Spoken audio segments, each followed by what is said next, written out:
Hi guys, follow me on Instagram to never ever miss any of my crazy updates.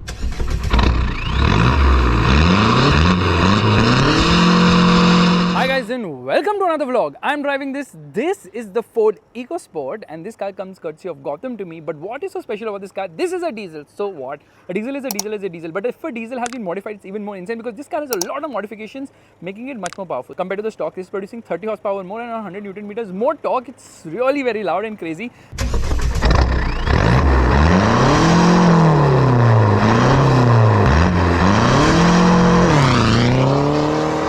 Let's open the engine bay, which is, yeah, there it is. Okay, you can see it gets a stock replacement air filter and you can see it gets a downpipe there and lot of leaves as well because it's very eco-friendly insulation there, but you can hear the diesel sound. Some cosmetic mods have been done. Firstly, it gets cornering lights, so there's some changes which have been done in terms of the software, and this ऐसे करके रखा हुआ है. Projector light, indicator and all that. The usual EcoSport which you have seen. This is actually the EcoSport S variant, which means 17-inch wheels on this car. This is sub 4 meter, of course. Tires have actually been upsized, but not rightly so, because 215 55 17 stock is 205 50 17, so around 3% speedo error, and lot of stickering on this car. When you come to the rear, you realize that the stickers actually improve the performance because there are a lot of them right there. Spare wheel is placed right here. Obviously that's how it comes, but listen to the sound. Okay, oh, there is a monster waiting to unleash itself. It says titanium S here, TDCI. Let's open the boot, and yeah, there is a subwoofer, so the audio system has actually been updated. Now coming to the rear of the vehicle, you can see space and all is good. There's a center armrest as well with twin cup holders. By sub 4 meter standards, it's actually quite nice. You put your hand in, the doors will actually unlock. Comfy seats, and then steering wheel has a lot of buttons. That's Ford way of doing things. Here you get an audio system. This seems 7-inch, of course. This is auto dimming. You also get a sunroof, which is quite nice. Dashboard is like humongous. Nice instrument cluster. Shows 14.6 kilometers per liter. That is insane fuel efficiency, considering the fact that this car drinks a lot of fuel, like a lot more fuel because of the tuning. In fact, we're going to turn off the car right now. And yeah, okay. Now I'm going to turn on the car. Oh, see, I was talking about this. So some changes here. ST Ford Performance. Let's turn it on. And okay, just press clutch to start. I'm going to open the door so you can hear it a bit. And there we go. Oh, ho, ho. It roars to life. Okay, let's do one thing. Let's play some audio. Audio is also improved, but it's all about the driving experience. So let's go. Yeah, let's go. All right, we are all set to go, which means turning on the car. Okay, it literally roars to life. Hazard lights off, and off we go. Let's turn the window up. Okay, the thing is that immediately you can feel that this thing is quite noisy. It is very noisy, and the clutch is slipping a bit too much, so the clutch is not the best. I think because of the additional grunt, the clutch has gone for a bit of a toss as well. Cornering and all is fine. Obviously there's some amount of body roll, which has always been case with the EcoSport, but with these 17-inch wheels over bumps, there's a bit of a problem because these rims were actually cracking, so you have to drive it very sanely over bad bumps. And here, hazard lights on. Nice place to stop actually, here on the left side. Okay, that signal is almost cleared, which means we will turn off the traction control off into first gear. Compass on. Come on, turn on compass. Jeep doesn't like Ford, so it won't turn on the compass. I think that's the only size it's going to be. And now hazard lights off, revving the motor.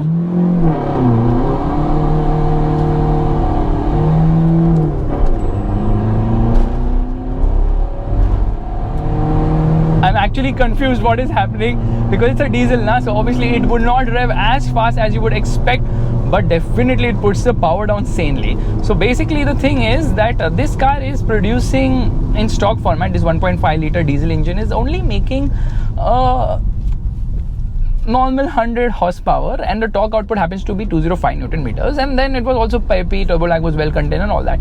Now because of the stage 2 remap, along with the deletion of the catalytic converter, a straight pipe and Canon filter and all that, the changes have led to this car producing more power.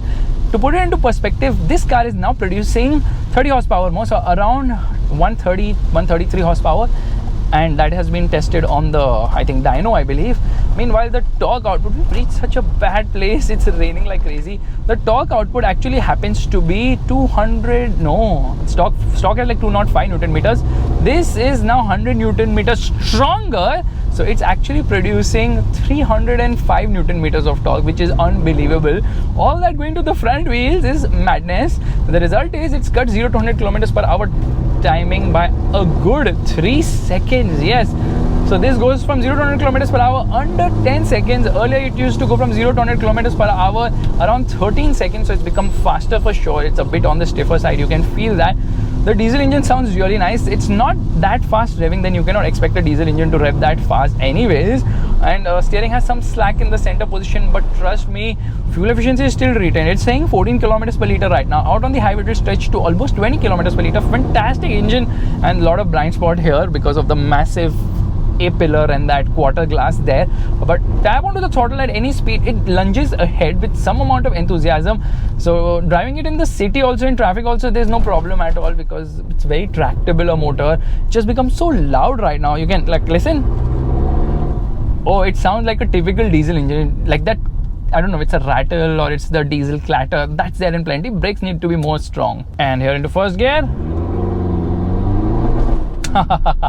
It's hopping a bit because obviously wet surface doesn't really support hard launches. And you can also short shift it around 2000 3000 rpm. It's completely fine. In the top end it will reach till 5000 rpm, but there's no point taking it all the way to 5000 rpm because at that rpm there's not that grunt which you would want, because this being a diesel, top end is definitely lacking here. However, mid-range is really very strong indeed. And there's so much traffic, it's so frustrating right now that I'm not able to put any of that power down. So we'll wait for an opportunity and then we will go hard onto the throttle, and I think that opportunity has arisen, and here we go. Third gear, huh?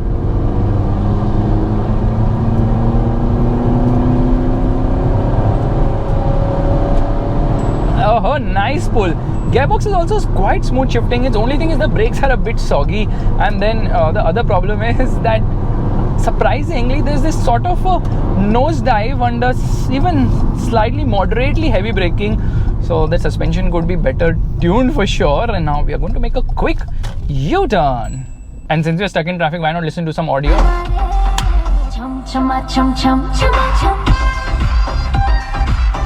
Audio quality is actually good. Horn is also nice and loud. And now let's see, the U-turn bit is quite easy. I miss Ford, yeah, trust me, I miss Ford. And here it just revs like mad. Unnecessarily it keeps revving, and then you don't even feel the turbo kicking because it's kind of flat. The power delivery has become more linear somehow. That's kind of funny because low end is also good. Now listen to this, okay?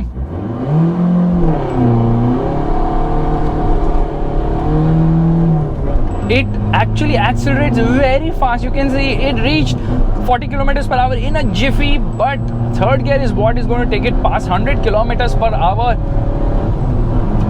Yeah, diesel doesn't have that crazy sound somehow, but still it pulls nice and strongly. And honestly, very few people actually make mods to diesel engines because they think there's no point doing it, let's do it with petrols because petrols are high revving. Not a high revving motor at all, but trust me, it's quite fun. That sound might not be music to the ears, but oh my god, on a cold start it pollutes the fluff out of everything in the world. But then you have to remember one thing, this car is actually clearing PUC as well. That's like next level cheating in exams, huh? Okay, into first gear. You don't have to honk, you just rev the motor, everyone moves out and off we go.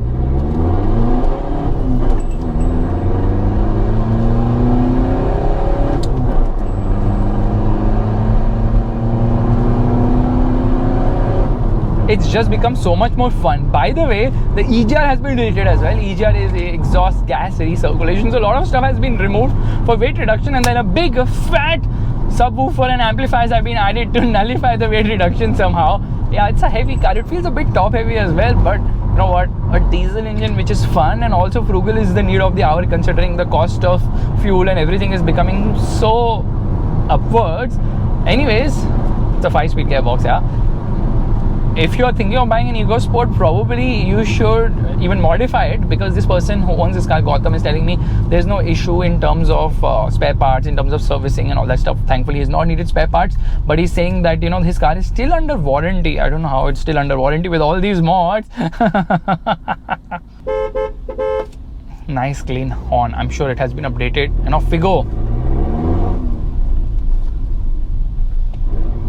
When you're on the clutch, now that sound goes completely. It's an SOHC engine, so obviously the gains are not as dramatic as you would expect, but still quite nice. Like, even on part throttle, it lunges ahead. That's the kind of enthusiasm it has to offer, but somehow I'm not able to feel the wheels that much. So even with traction control off now, that wheel spin is not happening, probably because the road is kind of wet right now, or probably because it has that under control. Like, I feel the power delivery is very linear, and because of the linear power delivery, obviously it doesn't scatter along, or maybe the wheels are just too big. So this is running on 215s, which are a tad bit bigger for the EcoSport. Smaller tires would really like smoke the fluff out of the wheels.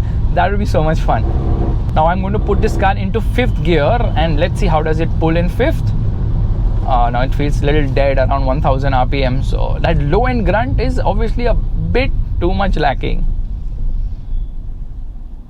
All these mods will easily set you back by at least 80,000-90,000 rupees, and off we go.